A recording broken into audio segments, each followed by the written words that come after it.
The plan for this flat is twofold. Firstly, we'll use it ourselves sometimes when where we live is very, very noisy.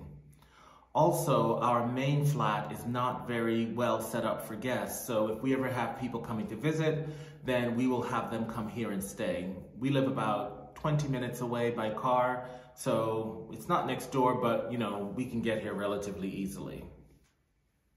We went to the paint store to get some advice on how we could paint the ceiling, and the manager at the store recommended that we actually hire someone to do it because it would be a little tricky based on the material.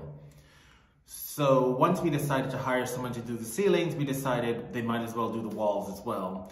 And now we've hired some painters, they've come in, they've started working, and I can already tell that they're actually doing a much better job in terms of patching and smoothing and fixing some of the plaster on the walls. So actually I think that was probably a pretty good idea.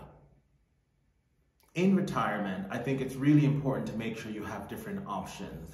We bought this flat with the idea of we wanted to have a second place where we could get away at times when we didn't want to stay in our main flat, and also have a place for friends and family to come and visit.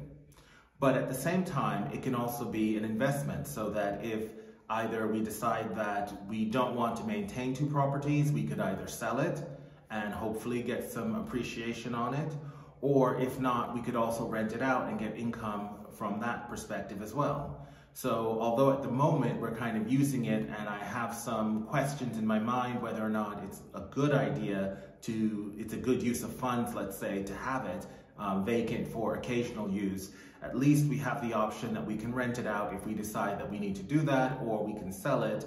And so I feel comfortable with the fact that we've gone ahead and made this purchase.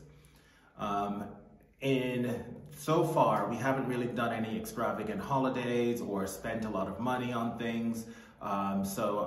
In my mind, I feel good about spending money on buying a physical asset that we could either utilize or we could monetize by either selling or renting. So that's something I'm happy that we've done, as opposed to, maybe taking the money and splashing out on a big holiday, or buying a fancy car or something like that. My recommendation for people in later life is to really think carefully about how you spend your money. I'm not saying you can't go out and enjoy it, but keep in mind that, you may regret how you spent that money later on. We personally have not really splashed out very much. We have bought this flat, which is a bit of a luxury, but again, we have the option that we can always sell it in the future, or we can rent it out. So I think it was a pretty good use of some extra cash we had lying around.